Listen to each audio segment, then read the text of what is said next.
soy de la Comisión 1, al igual que todos mis compañeros, pertenecemos a la Comisión 1 y ellos se van a estar presentando durante el transcurso del video. Yo voy a hablar sobre varios temas, pero primeramente voy a comenzar con la sociología, según el autor que trabajamos en clases, que fue Anthony Giddens. Bueno, la sociología, según mis conocimientos adquiridos, puedo decir que la sociología es una ciencia que se dedica al estudio de la vida social humana en grupos que forman parte de una sociedad en un espacio y un tiempo determinado. Esta ciencia tiene como objeto de estudio nuestros propios comportamientos como seres humanos. Al igual que todas las ciencias, la sociología tiene su método propio de investigación. Y un punto no menos importante es que durante mucho tiempo la sociología no era considerada una ciencia, ya que siempre trató temas que generaban cierta incomodidad o debates o diferencias en las opiniones de la sociedad. Y me acuerdo que me quedó grabada la frase de la profe, que era porque la sociología le producía miedo a la sociedad al hablar sobre estos temas. De hecho, hasta hoy en día sigue siendo así. Hay temas que todavía no podemos hablar porque no se genera un consenso, como por ejemplo en el caso del aborto o también con las ideologías políticas, religiosas de las personas. Siempre suelen terminar en peleas, en discusiones, porque cada uno defiende sus diferentes posturas y nunca se logra llegar a un acuerdo. Bueno, para analizar estos temas de estudio que estaba mencionando anteriormente, hay 4 preguntas que nos podemos hacer. En primer lugar están las preguntas fácticas, que son las que se basan en los hechos y que como miembros de la sociedad tenemos cierto conocimiento de ellas, como por ejemplo, las normas de tránsito. O sea, todos, bueno, que se cumplan ahora o no, ya es otro tema, pero todos sabemos que cuando un semáforo está en rojo, ya sea estemos en el rol de peatón o conductor, no debemos cruzar, debemos esperar. En segundo lugar están las preguntas comparativas, que son las que relacionan un contexto social dentro de una sociedad con otro. Por ejemplo, si relacionamos el sistema educativo de la Argentina con el sistema educativo de Estados Unidos, por ejemplo. Bueno, y ahora les dejo con mi compañero que va a estar hablando sobre lo social. Y en cuarto lugar están las preguntas teóricas, que permiten interpretar de manera correcta los hechos, descubriendo sus causas. Hola, soy Marcos Gómez y le voy a explicar sobre los conceptos de lo social y la imaginación sociológica. Lo social se lo puede definir como el producto de actividades que realiza el hombre y que la vida cotidiana, mediante su habitualidad, nos oculta este punto de vista. Ante esto, aparece otro punto basado en las creencias y costumbres, que es el sentido común. Esto nos permitirá conocer aún más lo social. Otra perspectiva de lo social es el estudio del sentido del cuerpo. Esto relacionado con el estatus, con la edad, con el sexo o con la clase social. Estas exposiciones nos ayudará a comprender por qué una persona se siente de una forma o de otra. Esto es la derivación del contexto sociohistórico de cada persona. Ahora voy a hablar sobre las consecuencias de la acción humana. Giddens afirma que las acciones humanas tienen consecuencias imprevistas y dice que en muchos casos ocurre que los propósitos por los que hacemos las cosas suelen ser muy diferentes a las consecuencias producidas, digamos. En este sentido, Giddens quiere decir que la continuidad y el cambio social en la vida social es una mezcla de consecuencias previstas e imprevistas de las acciones humanas. Una sociedad no es un objeto mecánico, por lo que constantemente está cambiando, producto de las acciones de las personas que realizan día a día. Y estos cambios se producen en parte porque las personas pretenden que ocurran y en otra parte por consecuencias imprevistas. Bueno, ahora les dejo con mi compañera que va a hablar sobre la acción social. Mi nombre es Gómez Evelyn y voy a hablar de la acción social y de los capitales. La acción social es entendida como una manifestación de una fuerza colectiva y anónima de las mercancías. Soy Nadine y voy a hablar sobre la normalidad y la vida cotidiana. La normalidad es un término subjetivo y tiene relación directa con el contexto social en el que se da. Todos los seres humanos somos seres sociales por naturaleza, o sea que lo normal es vivir en sociedad. Los autores Berger y Luhmann afirman que vivimos en un mundo intersubjetivo ya que compartimos con los demás. Cada grupo tiene sus propias pautas de normalidad. Puede ser que para una sociedad algo sea normal y para la otra no. Así que podemos decir que la normalidad es algo que la mayoría hace. La vida cotidiana, según Schutz, es el lugar donde el hombre participa continuamente en formas inevitables y pautadas dentro de la realidad. Heller entiende la vida cotidiana como las actividades que necesitamos para vivir y seguir viviendo. Para Goulner, la vida cotidiana es la suma de rutinas nunca registradas. Bueno, ahora voy a hablar sobre el sentido común. Giddens afirma que el sentido común nos es útil en nuestra vida cotidiana para realizar acciones, para tener cierto comportamiento y expresarnos de tal manera y no de otra. Es útil para tomar decisiones y para expresarnos correctamente.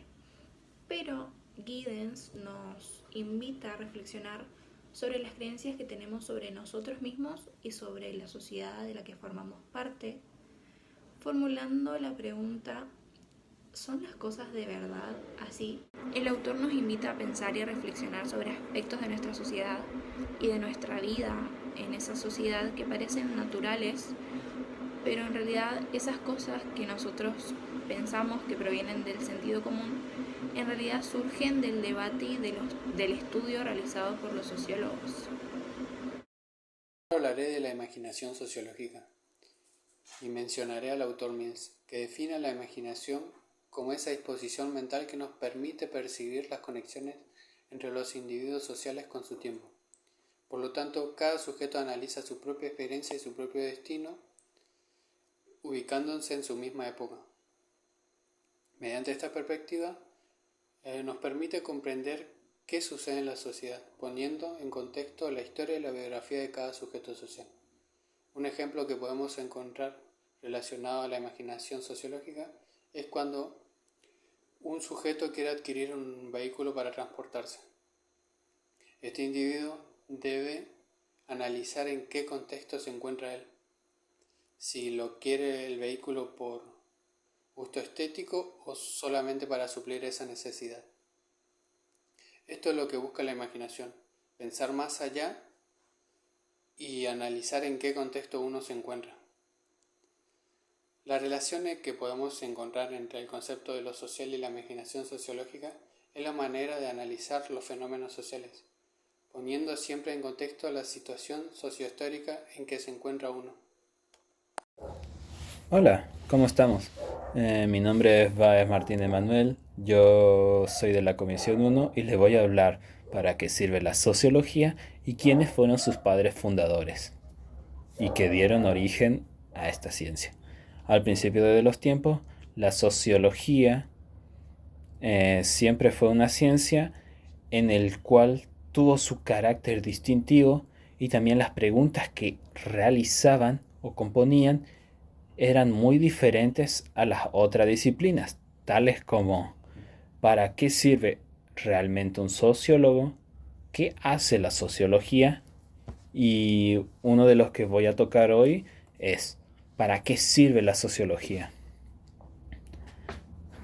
Bueno, es una disciplina en la cual tiene una gran cantidad de funciones, pero se centra mucho más en entender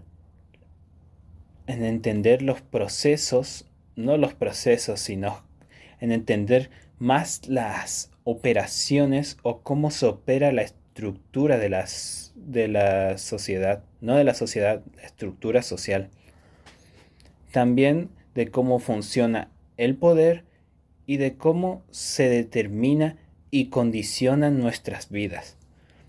Esta disciplina fue hecha gracias a muchas personas, también que se las conoce como padres fundadores. Estos padres fundadores dieron un gran aporte a la sociología y para la creación de esta. Y algunos a destacar son Emily Durkheim, Karl Marx, Max Weber y Emit Durkheim. Emil Durkheim fue el que dio la terminología de sociología. Él fue el primero en crear la palabra y darle un término a esta ciencia. Además, tenía antes otras palabras llamadas física social, pero la terminó descartando. Ahora, él le habría agregado sociología. Él pensaba que esta iba a ser la última ciencia y que iba a ser una de las más importantes, ya que la sociología debía contribuir al bienestar de la humanidad. Y Emily Durkheim estableció que para llegar a ser científica la sociología debía tener hechos sociales y que la vida social que sea estudiada minuciosamente como los objetos o sucesos de la naturaleza científicamente. También Karl Marx siempre quiso conectar los problemas económicos con instituciones sociales. También Marx tenía un pensamiento materialista, ya que el cambio social estaba inducido por las influencias económicas, porque para él la economía era la base de la estructura. Y Max Weber, las aportaciones que tuvo él, se extiende en muchos campos, tanto incluyendo el estudio de los crecimientos de las ciudades, los sistemas legales, los distintos tipos de economías y la naturaleza de las clases sociales. También aportó extensamente los caracteres general de la sociología. Muchas gracias. A partir de cada tipo distinto de capital, se constituyen diferentes campos sociales: capital cultural, capital social, capital simbólico. El capital cultural está ligado a conocimiento, ciencia, arte. Está bajo tres estados: estado incorporado, estado objetivado y estado institucionalizado. El capital social está ligado a la existencia de relaciones estables con sujeto e institución. Capital simbólico, capital de prestigio, reconocimiento o consagración, corresponde a una forma que adquieren los otros tipos de capital cuando su posesión se vincula a su poseedor, prescindiendo de lo arbitrario a su acumulación. Hola, mi nombre es Gómez Aguirre Facundo y voy a hablar sobre la cultura. Esta palabra dio origen en el siglo XVIII a partir de lo que cuenta Adam Cooper. Fue surgido en Europa, como Francia, Gran Bretaña, más o menos por ahí. A partir de ahí fueron surgiendo varias definiciones de la cultura. pero hoy en específico me voy a fijar en una, que sería la del autor Henry, que se basó justamente en la definición de otro autor, que sería el de Taylor.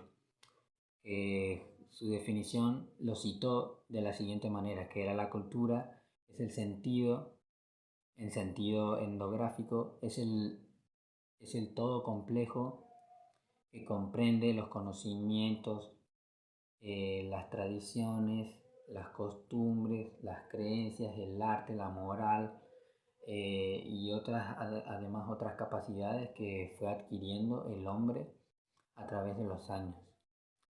¿Cómo surge la relación de la cultura y de la sociología? Bueno, estos se relacionan a través de que, según la definición de la sociología, que es el análisis de la población regional científicamente.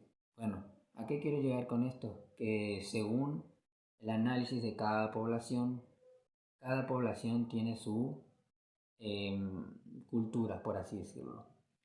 Fueron pasando a través de los años y fue surgiendo cada cultura, patrimonio cultural, territorio, historia, y así fueron añadiendo sus costumbres. Esto también tiene que ver con la identidad cultural, que fue ahí que voy a decir primero la definición y después voy a decir cómo surgió. La identidad cultural comprende como las definiciones de la cultura y a lo largo de los años, de cómo pasó el tiempo. La identidad cultural es la identidad de uno mismo, de querer decir: tengo mis costumbres, vos tenés las tuyas. Bueno, y así fue a través de los años que se fue premiando a través de cada país, fue tomando cada costumbre, cada tradición, por así decirlo. Un ejemplo que voy a decir es el cual, por ejemplo, una tradición, algo que se celebra, por ejemplo, en Argentina, es el 25 de mayo. Y en otro país, por ejemplo, se celebra otra cosa que es el 4 de julio, que es el Día de la Independencia.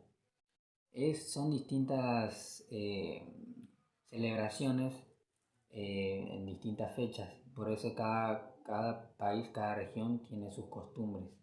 A esto es lo que me quiero referir.